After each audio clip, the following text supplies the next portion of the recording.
Hello, so welcome back to Feel Great in 8. In the next 8 minutes, you are going to be feeling more centred, and by the end of it, you'll have a healthy, yummy snack to eat. Sound good? So today, we're going to be doing the chia seed pudding. So you will have received an email with some of the ingredients for this. But this is super quick, super simple to prepare.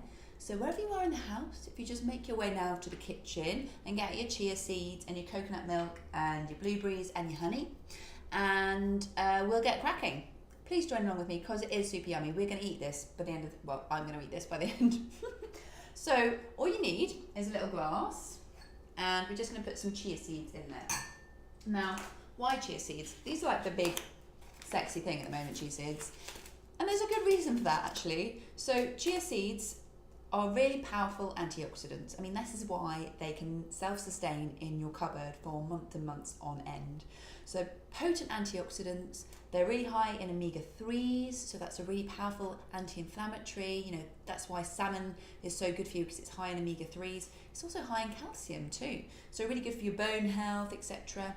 And it's good for fibre, so help keep you regular. It's good hydration because it actually draws water into it. So it actually soaks up a lot of water and keeps you hydrated when you drink it or eat it. So there's a bit of an argument about whether to have them soaked or not. Generally speaking, you'll absorb more of the nutrition better if they've been soaked, and we're going to soak them here. Ideally, we should maybe let them soak for 30 minutes, but this is just 8 minutes we've got. If you're hungry, eat them at the end of 8 minutes. That's what I'm going to do. So let's start making this together. There's no specific quantity, so just play around with the volumes. I need a spoon, so that would be a good start. Okay, so just put a little bit in the bottom.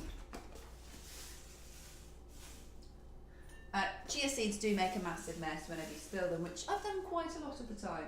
So I'm just going to put a little bit in the bottom there. Just sort of, that's just three teaspoons there. Teaspoons. And I've opened, this is a can of coconut milk, given it a bit of a mix, and I'm just going to pop it in the top here and try not make too much of a mess. So I'll fill it pretty much all the way to the top and give it a good stir. So I quite enjoy this part of the process because actually when we're all go all the time, we're not really, and we're preparing our food just as a means to an end, we're not really connecting with our food.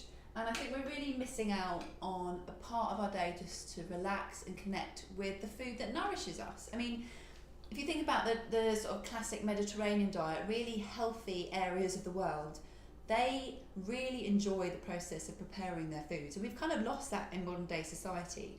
I mean, if you look at blue zones, for example, these are pockets in the world where they live long into their older years unassisted.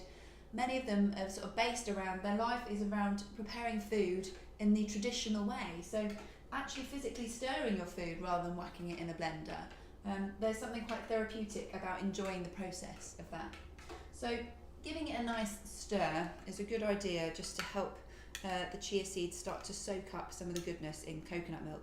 Coconut milk is really good for you as well. It helps fight fatigue because it contains lots of good electrolytes to rebalance. It's got really healthy fats in there which actually help you lose weight. Yeah, amazing stuff. So all I'm going to put in that is some blueberries. So I'm just going to do a handful of blueberries. Nice clean blueberries I've already washed. Generally speaking, the smaller the blueberries the better because they're not so high in sugar, but I could only get hold of big ones, so that's fine. And if you want to taste just a bit of honey, ideally organic raw honey or some maple syrup, but just a little bit of sugar, a little bit of sweetness to taste. And if you want to, you can actually add cinnamon in here too, which is very good for you. So while that's just sitting there, and we've connected with it and we're allowing it to absorb and do its thing, just take a couple of minutes now to do just some relaxation breath. I'm going to show you this really simple triangle breathing. You can do this anytime, anywhere, no one has to know you're doing it. And all you have to do is visualize an upside down triangle like this, and every part of the triangle you're doing a different part of the breath. So as you inhale, you're drawing the top part. As you hold your breath, you imagine the top part of the triangle, and as you're exhaling, you imagine returning back to the point. So the reason for doing this is because science shows that regular breathing, regular cycles of breath work causes heart coherence, causes your heart to beat more coherently, causes a relaxation response. So by doing a regular breathing pattern is a very profound way of just tapping in to the rest and digest, the repair mode of your body, rather than that fight or flight response. So all we do is we count in for 4, we hold for 4, and we count out for 8. So I'll just show you a couple of times. So it's breathe in, 4, hold for breath, 1, 2, 3, 4, breathe out for 4, 8, big one, 1, 2, 3, 4, 5, 6, 7, 8, in for 4, hold for 4, out for 8, 1, 2, 3, 4, 5, 6, 7, 8. Okay, the reason why the out breath is slightly longer is because it's been shown to be even more powerful at stimulating that vagus nerve, and that's the really powerful nerve to stimulate that rest and digest response. So this is really good to do before you eat your food too. You want to get into a relaxed mode so that you can perfuse your belly, you can perfuse your stomach to digest your food. When we're in fight or flight, we don't get a great blood supply to our tummy. That can cause gas and bloating and problems like that. So doing a couple of breaths like this before you eat is a really good way to help you absorb your food. So we'll just do it one more time. And on the out breath, just if you try and make like a loud sigh noise, that can really make it more powerful. It can make you a bit dizzy, so just be careful with this. But it's a really profound way of helping lower your blood pressure, lower your heart rate, and get some good juices flowing to your gut before you eat. Okay, so let's just do a couple of rounds. So inhale, hold for 4, 2, 3, 4, out for 8, 1, 2, 3, make the noise, 5, 6, 7, 8, in for 4, hold for 4,